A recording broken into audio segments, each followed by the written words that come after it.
con ustedes, el pastor Fidel Guerrero, con la conferencia Conectividad.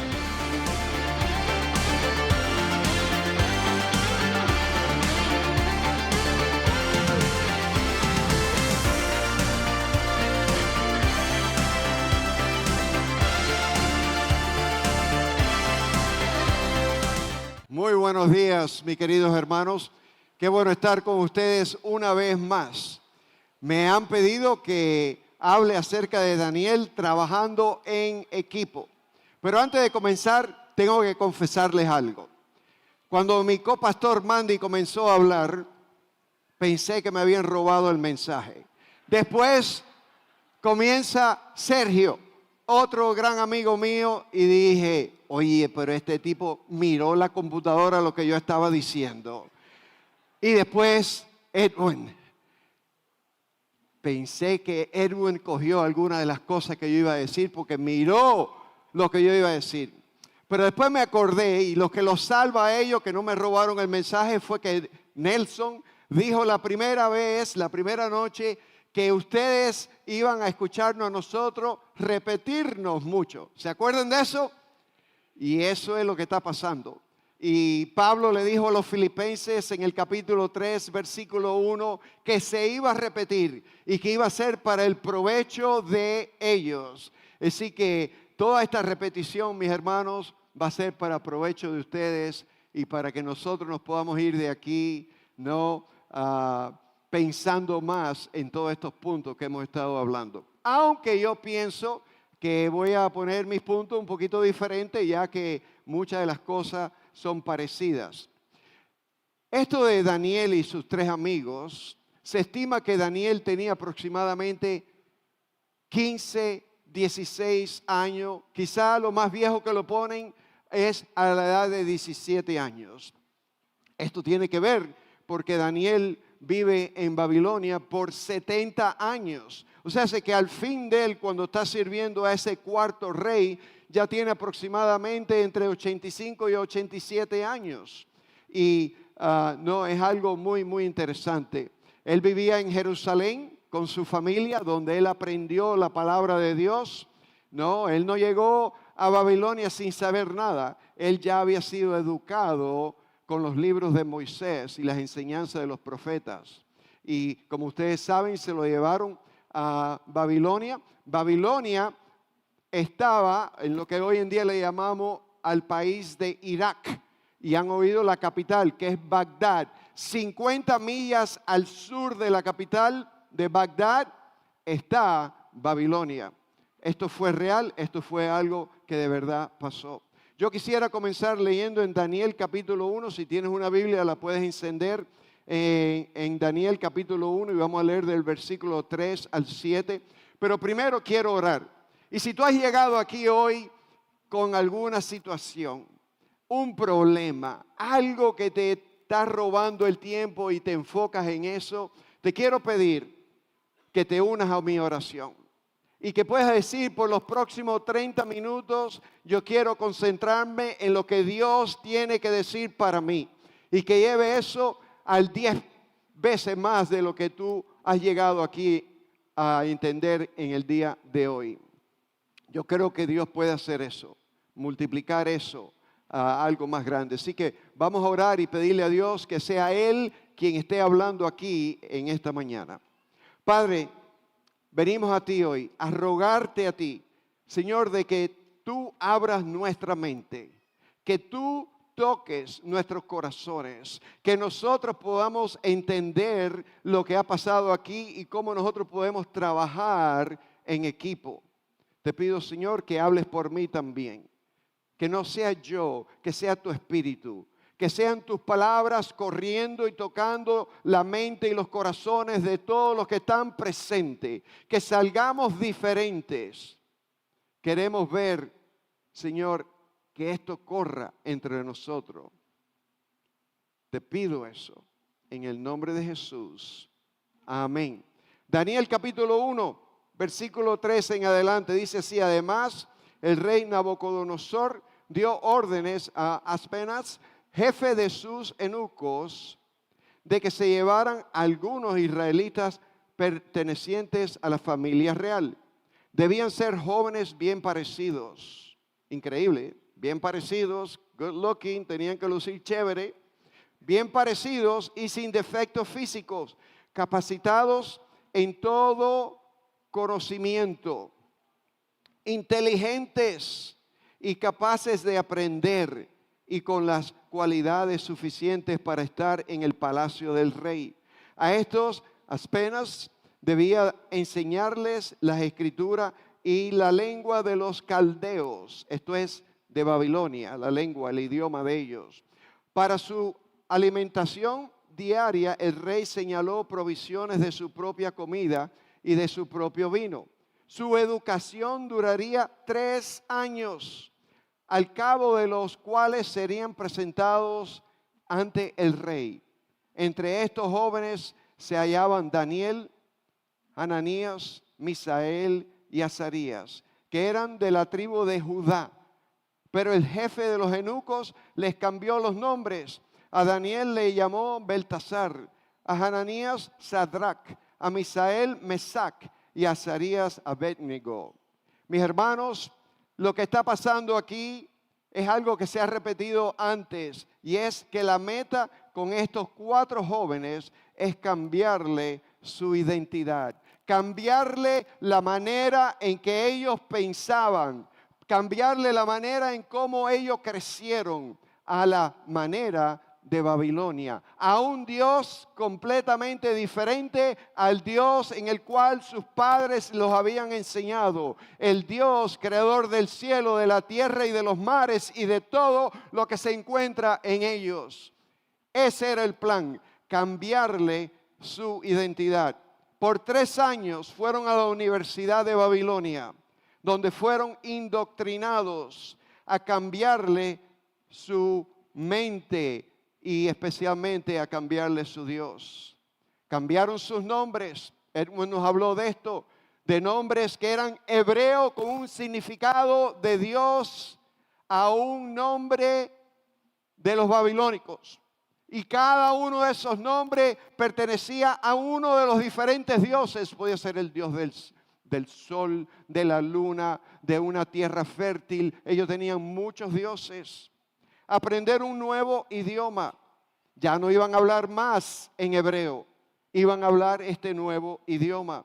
Iban a aprender la cultura y la historia de esta grande y poderosa nación. Era la nación más poderosa en ese tiempo que vino y lo invadió. Tenían que conocer cómo llegaron a eso. Y por supuesto, aprender a comer lo que se comía en Babilonia. Y no eran baleadas. Y como Mandy compartió, el problema con esto era que la carne, el vino, todas estas cosas, primero se le ofrecía a los dioses de ellos. Y después se la daban al cocinero. Él la cocinaba y se la daban al rey. Y esta era la comida que querían darles a ellos. Por supuesto, como ustedes ya han escuchado, ellos resistieron eso y dijeron, no nos vamos a contaminar con esto. Mis hermanos, cambiarle la identidad a alguien o indoctrinar a alguien es algo que se ha practicado muchas veces. En la Segunda Guerra Mundial, los nazis en Alemania cogieron a una generación nueva de niños de 14, 15, 16 años y los empezaron a indoctrinar, a cambiarle el modo de pensar, porque ellos pensaban que la guerra la iban a ganar y que Berlín iba a ser la capital del mundo. La indoctrinación es real. Yo nací en Cuba.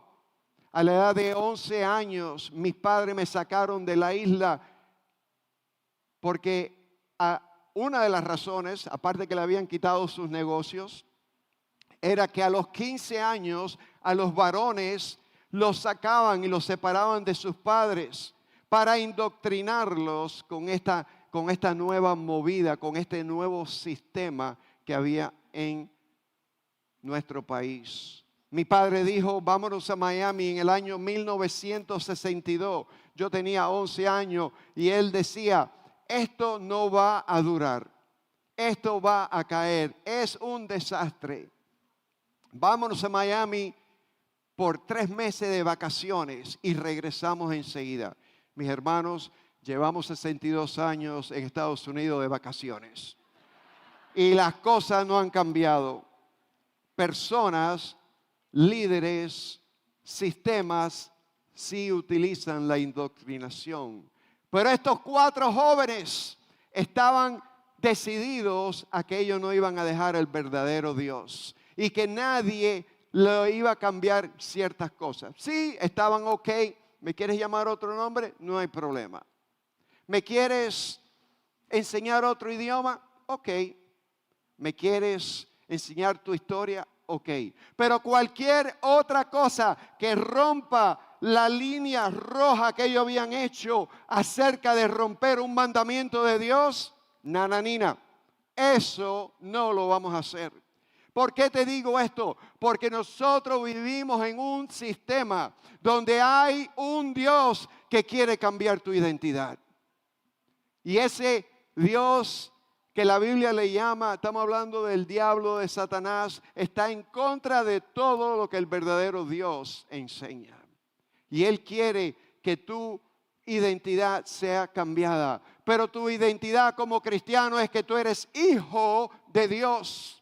De que tú ahora estás en Cristo y Cristo mora en ti y vive en tu corazón. De que tú eres una creación nueva y de que tú eres ciudadano del cielo. Eso te lo quieren cambiar. Estos jóvenes tenían convicciones. Ellos llegaron a esta ciudad, a este imperio, y ahí Dios le multiplicó la sabiduría y el conocimiento y todo, pero ya ellos conocían la verdad antes de llegar a Irak. Habían aprendido de sus padres y de sus maestros bíblicos.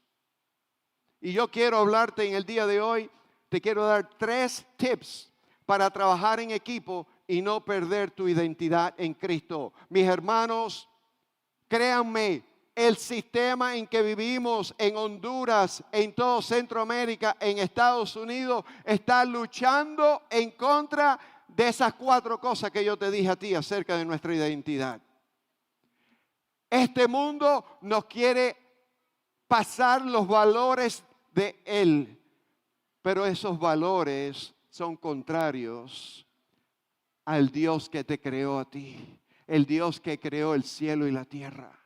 Y nosotros necesitamos pasar una línea, escribirla, ponerla y estar decidido que nosotros no vamos a ser indoctrinados por ninguna doctrina que no sea de Dios, que esté en la palabra, que esté en la Biblia, lo que consideramos la palabra de Dios. Así que lo primerito que quiero decir es que tenemos que reconocer que Dios es soberano.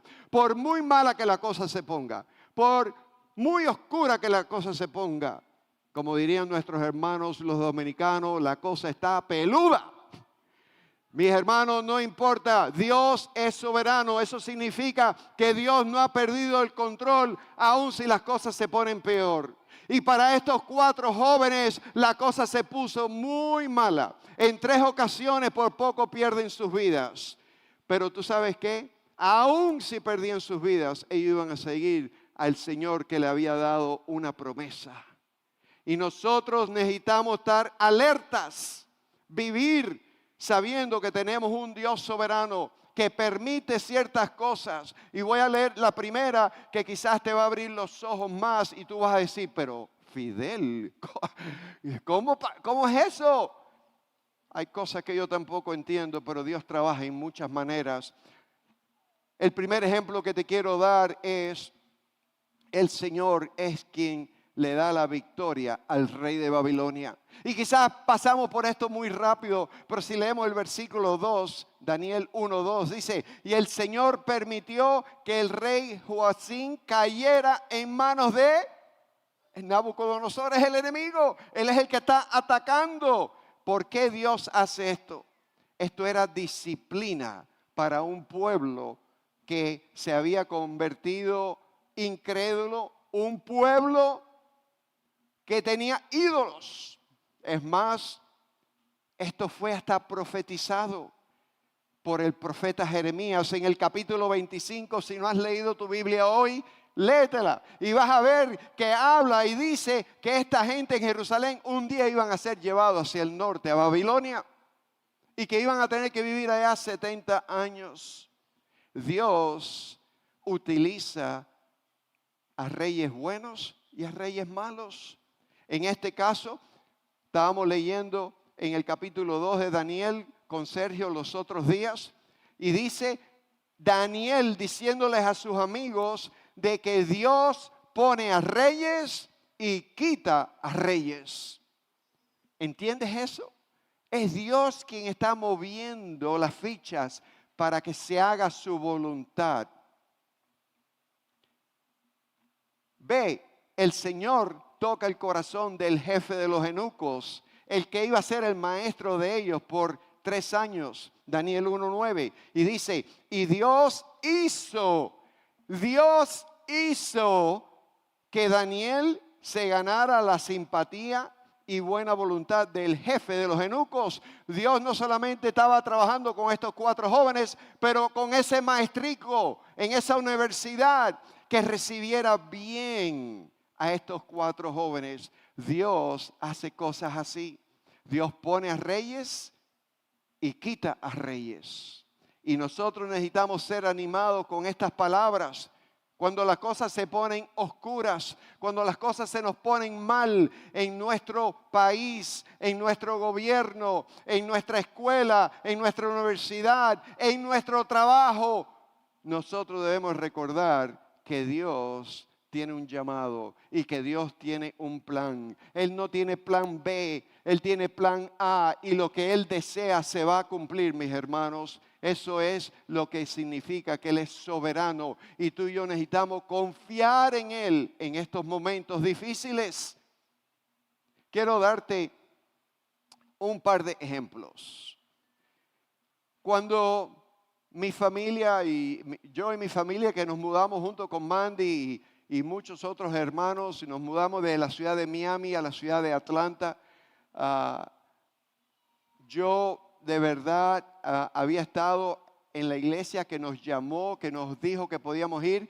6 años antes yo había estado en esa iglesia. Yo había estado en una conferencia de crecimiento de iglesia con nuestro pastor y unos 5 hermanos más, y habíamos estado en Atlanta mirando esta conferencia, y el último día de esa conferencia nos encontramos con este pastor que era de Gran Comisión Norteamérica, de los americanos, y ellos acababan de comprar un edificio para la iglesia que estaba creciendo, y nos insistieron a que fuéramos a ver ese edificio. Y yo recuerdo que fui junto con los otros 5 hermanos con quien yo estaba, y ese día nos enseñaron el edificio. Yo dije, aleluya, qué bueno está esto. Pero después el pastor insiste a que vayamos por fuera a ver el edificio. Y estaba lloviznando, la temperatura estaba a 40 grados Fahrenheit. Eso es frío, ¿ok? No es 40 centígrados. Y estaba lloviznando y nos estaba enseñando todo esto. Y yo dije para mí, en mi corazón, sin decirlo en alta voz, yo dije, que el Señor lo bendiga a él, pero yo aquí no quiero estar. Yo quiero irme para Miami, donde hay sol, calor el año entero. Mis hermanos, 6 años después de yo decir eso, el Señor nos manda a la misma ciudad y a la misma iglesia. ¿Qué cuidado hay que tener? Después que eso fue en el 2005, 5 años después de eso, aproximadamente en el 2010, decidimos, la iglesia había crecido y queríamos empezar una segunda iglesia y queríamos ir al área de Norcross. Mi hijo ya tenía 18 años, le hacía falta un carro, y yo le dije a mi hijo Elías, hay un carro que he visto que está buenísimo. Si tú quieres, lo podemos ir a ver. Pero si vamos, lo tenemos que comprar porque es en la ciudad de Lawrenceville. Y eso está en casa del diablo. Para los cubanos eso quiere decir que está demasiado lejos. Mis hermanos, fuimos, compramos el carro. 5 años después, cuando queremos comenzar la segunda iglesia en Atlanta, queríamos ir a la ciudad de Norcross. Y nunca, Mandy y yo, nunca pudimos conseguir un local donde reunirnos. Y 1 o 2 semanas antes de comenzar, todo el mundo sabía la fecha que íbamos a comenzar la iglesia, se hizo una conexión con un pastor afroamericano y nos dijo: vengan, el dinero no va a ser problema. Y nosotros dijimos: ¿y dónde está usted? Y era Lawrenceville, la ciudad que yo había dicho, yo no quiero ir ahí. Todo esto para decir, ten cuidado con decir, la moraleja de esta historia es cuidado, porque si hablas mal de una ciudad delante de Dios, puede que Dios te mande ahí. Así que para ahora en adelante, para mí todas las ciudades son lindas. Bogotá, bella. Lima, ¡uy, qué cosa tan linda! París, me encanta París. Hermanos, estos jóvenes fueron llevados a una ciudad donde ellos no querían ir, pero Dios los multiplicó grandemente, 10 veces más. Y es lo mismo que Dios ha hecho con nosotros. Ha cambiado nuestro pensar. El Señor hace cosas así. Sí, el Señor nos prepara en lugares muy diferentes y muy difíciles. No importa si es Babilonia o si es Lawrenceville, Dios te va a preparar donde tú estés. ¿Crees eso? Daniel 1:17, Dios le dio a estos 4 jóvenes conocimiento e inteligencia en todas las letras y ciencia de esta gente. Además, Daniel era muy entendido en cuestiones de visiones y sueños. Tú ves, Dios le está dando experiencias. Dios le está dando dones para que puedan trabajar como equipo en un lugar que es bien difícil. Dios hace lo mismo hoy en día contigo y conmigo. Daniel 1:20, en todo lo que el rey les preguntó y que tenía que ver con cuestiones de sabiduría e inteligencia, los halló 10 veces más sabios que todos los magos, astrólogos que había en todo su reino. Tú ves, este es Dios tocando a estos hombres. Y Dios toca a creyentes y otras veces toca a incrédulos para que su voluntad se haga. Daniel 6:3. Aunque Daniel estaba por encima de los sátrapas, administradores, es lo que quiere decir esa palabra, y los gobernadores, porque en él radicaba un espíritu superior. Incluso el rey pensaba ponerlo a cargo de todo el reino. Tú y yo tenemos un espíritu superior. Jesucristo, Dios, ha puesto su espíritu en ti. Tú has sido sellado con ese espíritu. Y lo único que hace falta es que tú y yo nos humillemos delante del Señor, delante de su espíritu, y que podamos hacer lo que el Espíritu hace, que es guiarnos y recordarnos lo que tenemos que hablar. Dice el Señor Jesús que en 1 hora Él te va a dar las respuestas a lo que tú enfrentes. En esta hora se te dará, dice el Señor. Necesitamos estar bien conectados con ese Espíritu, como nos mencionaron anoche. No hacer los estudios bíblicos no porque me mandan, sino porque tengo deseo de que Dios me hable y me llene con su palabra. Steve habló bastante de esto ayer. Un espíritu superior. Este es Dios moviendo las fichas. Tenemos un Dios que es soberano y no importa lo oscuro, lo malo, que la cosa se ponga. Dios es experto en virar tortillas. Y tú piensas que no, pero si somos hombres y mujeres de fe, Dios va a darle la vuelta a las cosas y las cosas van a terminar bien. Mira cómo dice Romanos 8:28. Ahora bien, sabemos que Dios dispone todas las cosas para el bien de los que lo aman, es decir, los que Él ha llamado de acuerdo a su propósito. Mis hermanos, aquí dice que Dios dispone que todas las cosas, ¿cuáles son todas las cosas? ¿Nada más que las buenas? No, las buenas y las malas. Dios sabe virar la tortilla. Dios sabe darle vuelta a las cosas para que su propósito se haga. Y tú y yo lo único que somos responsables es estar seguros que estamos amando a Dios.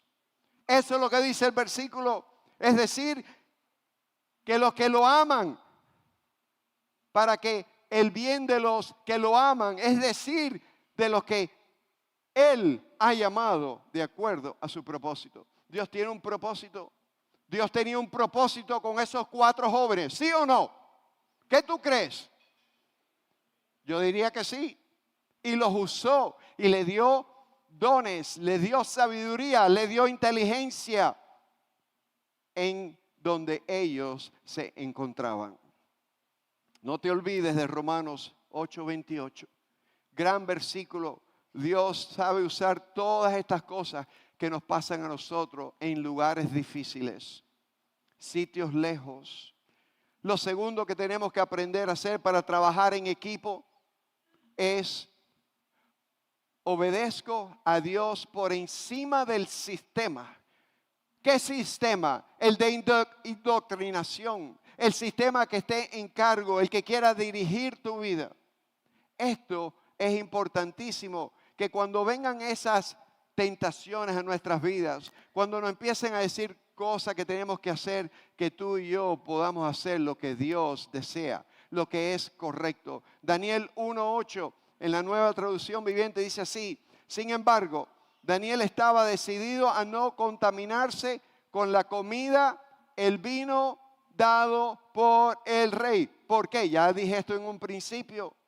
Porque esta comida había sido ofrecida a ídolos, más los judíos tenían ciertas comidas que podían comer y otras que no podían comer. Ellos comieron comida que había en Babilonia, vegetales, y como saben la historia, salió todo bien. Pero esa es la primera confrontación. ¿Por qué? Porque eso era la línea roja. Ellos no se iban a contaminar con estas cosas de un Dios falso. Hubo otra confrontación.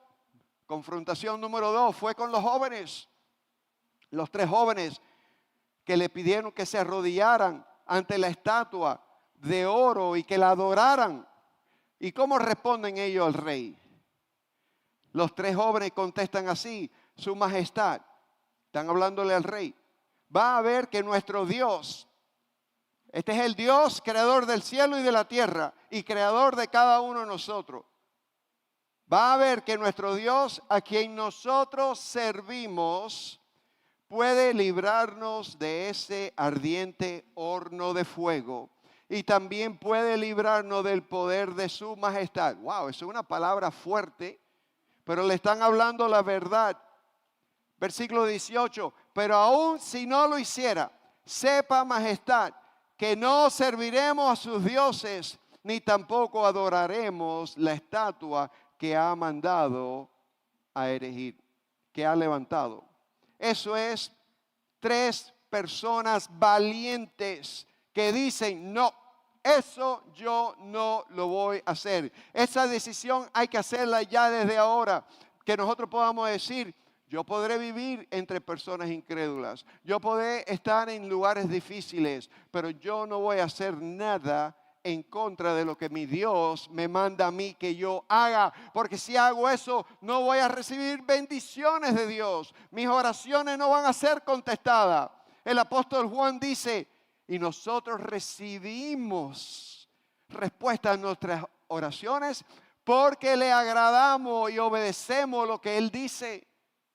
Mis hermanos, como equipo necesitamos recordarnos que Dios es soberano donde tú estés, en un lugar lejos, en un lugar difícil. Y 2, tenemos que obedecer a nuestro Dios. Daniel, como dije aquí, le contestó bien en el capítulo 3, versículo 17, y le dijeron: no vamos a servir a sus dioses. Dioses, plural. Muchos dioses tenían esta gente. No vamos a hacer. Esa es una línea roja para nosotros. ¿Tienes tú líneas rojas? Que has dicho: eso no lo voy a hacer yo. Dios te da gracia y poder para poder en una forma amable contestar y decir: no, yo no puedo hacer eso. Estos jóvenes lo hicieron. Esto me recuerda a mí un poquito a la vida de Pedro en el Nuevo Testamento. Y este es un buen ejemplo. Cuando le dijeron a Pedro que no podía hablar más de Jesús. No sé si se acuerdan en el libro de los Hechos que esta nueva iglesia en Jerusalén creció y explotó. Y Pedro era uno de esos líderes y estaba hablando del Señor. Como todos nosotros estamos mandados a hablar del Señor. Jesús nos dijo que Él tenía toda autoridad en el cielo y en la tierra. Vayan y hagan discípulos. Y Pedro está obedeciendo esto. Pedro está haciendo estas cosas. Ya el Señor regresó al cielo. Y dice en Pedro 5:29 a esta gente que le dice, no hablen más en el nombre de Jesús. Mira cómo contesta Pedro. Pedro y los apóstoles respondieron, es necesario obedecer a Dios antes que a los hombres. ¿Estás tú listo o lista para decirle esto a alguien? Yo volaba para American Airlines. Yo en mi otra vida pasada era piloto. Y llegó el punto una vez donde la compañía empezó a decir que no podíamos hablar de religión y que no podíamos meternos en muchas cosas del gobierno y cosas así. Y figúrate, no hablar de religión para mí significa que no puedo hablar de Jesús. Y yo dije para mí, si esta gente que están alrededor mío me quieren hablar de mujeres, me quieren hablar de que esta noche nos vamos a emborrachar y que mañana vamos a hacer esto con esta chiquita y con la otra, yo voy a hablar de Jesús. Y vamos a ver qué pasa. Que pongan una ley de que no puede haber inmoralidad. Ah, por eso no lo hicieron. Yo voy a hablar de Jesús. Y eso es lo que pasa aquí. Hay que hacer una decisión antes que estas cosas vengan a nuestras vidas. Estos 4 jóvenes habían hecho esa decisión ya, que iban a obedecer a Dios. Y como dije antes, podemos vivir con ciertas cosas. ¿Me van a enseñar un idioma diferente? Ok, ¿me quieres cambiar el nombre? De todas maneras, yo tenía 20 nombretes cuando estaba creciendo. Los amigos son especialistas en ponerte nombretes. Y tú contestas a esos nombretes porque los aprendemos. Pero eso no me está llevando a pecar. Digo, algunos casos sí, porque eran nombretes demasiado rojos. Pero Dios es soberano y nosotros necesitamos obedecer a nuestro Dios. Esto es lo que yo veo que este grupo, trabajando en equipo, estaban haciendo. Daniel y sus 3 amigos, obedeciendo al Señor, animándose que es Dios quien pone a reyes y quita a reyes. Es más, el último rey que ellos sirven, Ciro, era un tipo malo. Y ese hombre es tocado por Dios. Y es el hombre después de los 70 años que le dice, you know what, ¿tú sabes qué? Ustedes judíos, esta nueva generación de judíos, ustedes pueden regresar a Jerusalén. ¡Wow! El Señor dijo que los iba a traer. Y tú ves, es Dios tocando el corazón. Nuestro Dios. Todos nosotros creemos que tú y yo no podemos ver el corazón de un hombre, ¿verdad? Pero Dios sí puede ver el corazón de un hombre. ¿Sí o no? ¿Sí o no? ¿Sabes también que Dios puede tocar el corazón de un incrédulo para que su voluntad se cumpla? Eso fue lo que hizo con Ciro. Es más, el primer judío que regresa a Jerusalén es un tipo llamado Zerubabel. El segundo, Esdra, gran maestro bíblico. Y el último de los grandes, Nehemías. Y estos eran un equipo nuevo, trabajaron juntos con el templo y con la muralla. ¿Se acuerdan la muralla? Que la levantaron creo que en 53 días, una cosa así, rápido. Ese era un nuevo equipo. ¿Y cómo regresaron? Porque Dios tocó el corazón de un hombre malo llamado Ciro. El último rey, el 4.º rey que estos jóvenes sirven. Y lo último que podemos hacer, aparte de reconocer en nuestro equipo y animarnos de que Dios es soberano y que necesitamos obedecerlo, es orar. Estos hombres eran hombres de oración. La Biblia nos dice que Daniel tenía por costumbre orar 3 veces al día. Por la mañana, al mediodía y por la tardecita. Y dice que abría la ventana en su condominio y la miraba hacia Jerusalén y ahí oraba. Mi opinión, yo creo que estaba orando por la paz de Jerusalén como manda las Escrituras. Yo creo que estaba orando quizás por su familia, por otros conocidos que se quedaron atrás. Pero era un hombre de oración. Es más, eso es lo que lo mete en tremendo problema. Pero él no tenía problema ninguno y él iba a seguir orando aunque fuera amenazado a morir si no interpretaba un sueño una vez.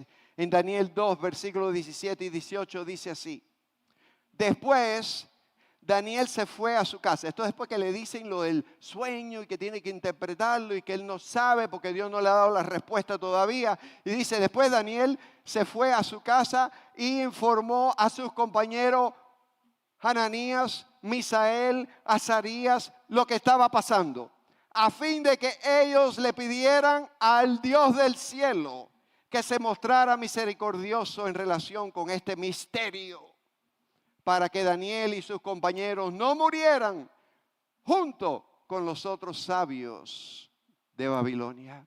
¿Tú sabes lo que me encanta de este versículo? Por eso le llamo a este texto, oro con el equipo y por el equipo. Oro por el equipo y con el equipo. Daniel, cuando entendió lo que estaba pasando, fue a sus 3 amigos y le dijo, oye Jorge, Paquito, Tito, tenemos que empezar a orar, que Dios nos diga qué es este misterio, porque no tengo la respuesta todavía. Vamos a orar, porque si no, nos van a cortar la cabeza. Vamos a morir junto con todos estos otros tipos. ¿Cuál fue el resultado de esa oración? Tú ves, están orando en equipo. Me encanta esto. Están orando en equipo. Él le dice, vamos a orar, vamos a pedirle al Dios del cielo que se muestre misericordioso y que me deje saber qué le digo al rey. Vamos a ver la respuesta en el mismo capítulo, mucho más abajo, versículos 48 y 49, dice, y así el rey exaltó a Daniel después que le dio la respuesta y le otorgó muchos honores y grandes regalos y lo nombró gobernador de toda la provincia de Babilonia y jefe supremo de todos sus sabios. ¿Por qué hizo eso? Porque le dio la respuesta. Dios contestó la oración y él pudo ir y explicarle al rey lo que significaba este sueño que había tenido. Y el versículo 49 me encanta, porque hasta ahora ya todo está bien, no van a morir. Pero el versículo que sigue es el versículo, para mí, es el versículo clave, porque él quiere mantener la unidad de ese grupito. Él no quiere que el grupo, ahora él va a ser el mero mero. ¿Y qué va a pasar con mis 3 compañeros de milicia? ¿Qué va a pasar con mis 3 compañeros que me ayudaron a orar a Dios, que me diera a mí el entendimiento? Mira el próximo versículo, para mí este versículo es clave, me encanta. Además, Daniel solicitó al rey poner a Sadrach, Mesac y Abednego sobre los negocios de la provincia de Babilonia. Y su petición ¿fue qué? ¿Qué es lo que eso hace? Esto es algo grande. Esto es grande porque mi charla se trata de mantener, trabajar juntos en equipo. Y esto lo que está haciendo es que va a mantener al equipo junto por el resto de su tiempo en Babilonia. Sí, Daniel va a ser el mero mero, pero voy a tener 3 más que van a administrar todo esto junto conmigo. ¿Y tú sabes lo que vamos a poder seguir haciendo? Vamos a poder seguir hablando de nuestro Dios. Vamos a poder seguir orándole a nuestro verdadero Dios, al que creemos que es el Supremo. Y yo creo que este es un resultado lindo, trabajando en equipo y manteniendo el equipo. Por eso le llamo oro con el equipo y por el equipo. Pedro, para darte una ilustración de esto, en el Nuevo Testamento. Pedro en el libro de los Hechos, versículo 12, capítulo 12, versículo 5 dice así: mientras que Pedro era bien vigilado en la cárcel, la iglesia se reunía a orar constantemente a Dios por él. Interesante que dice la iglesia, pero cuando tú lees el resto del texto, dice que estaban en una casa de una tal María, madre de Juan. Léelo. Quiere decir que era un grupo pequeño que estaban orando por este hombre. Yo creo que necesitamos tener grupitos que podamos orar, que podamos trabajar juntos en equipo y orar como estos hombres oraron.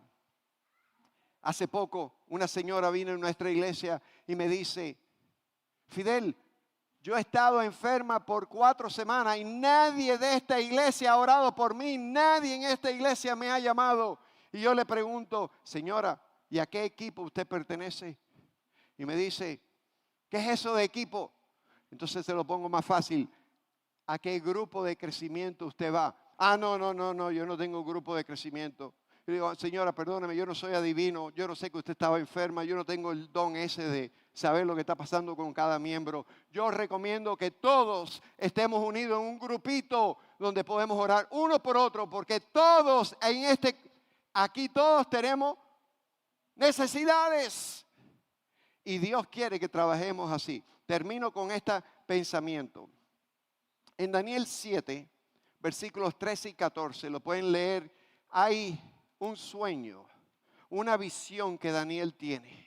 Y la visión es que iba a venir uno en las nubes, que iba a hacer algo muy grande, que iba a tener un reino y que su reinado no iba a tener fin y que su reinado iba a ser eterno. Y ese se le llama el Hijo del Hombre. Y eso está dicho por Daniel. Daniel está hablando del Mesías que va a venir y va a poner aquí su reino un día en esta tierra.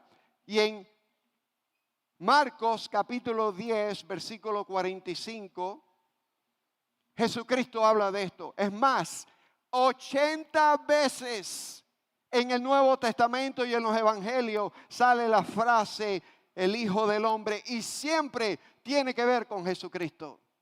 Solamente un versículo para terminar ya y orar. Marcos 10, versículo 45.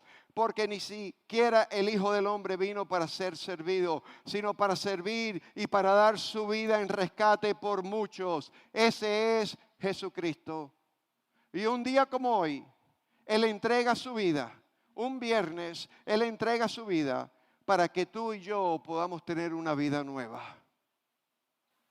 Y a este es el que nosotros queremos servir. Y yo te quiero decir que la mejor forma de servir a este Rey de Reyes es unido en un equipo de trabajadores. Espero que si tú estás acá y tú no tienes un equipo, si tú no estás trabajando en un equipo, que tú puedas salir de aquí hoy y decirle a un líder, a un buen hermano, a un pastor, a alguien: Señor, mire, yo quiero unirme a un equipo. Yo quiero unirme a un grupito de personas que me puedan ayudar a entender y conocer que tenemos un Dios que es soberano. Un Dios que se merece que yo lo pueda obedecer, y yo quiero aprender a obedecerlo y quiero aprender a orar también. Que tú puedas hacer eso y trabajar el resto de tu vida hasta que el Señor regrese por nosotros en un equipo de trabajo. Amén. Oremos. Padre, te damos gracias por este tiempo. Gracias que tú eres un Dios bueno y que tú eres soberano y tú quieres que tus hijos sean obedientes. Y sabemos que vivimos en un mundo que nos quiere cambiar, quiere introducirnos a un Dios nuevo, pero nosotros vamos a resistir. Nosotros no nos vamos a contaminar con nada que vaya en contra de tus mandamientos. Ayúdanos a hacer eso. En el nombre de Jesús. Amén.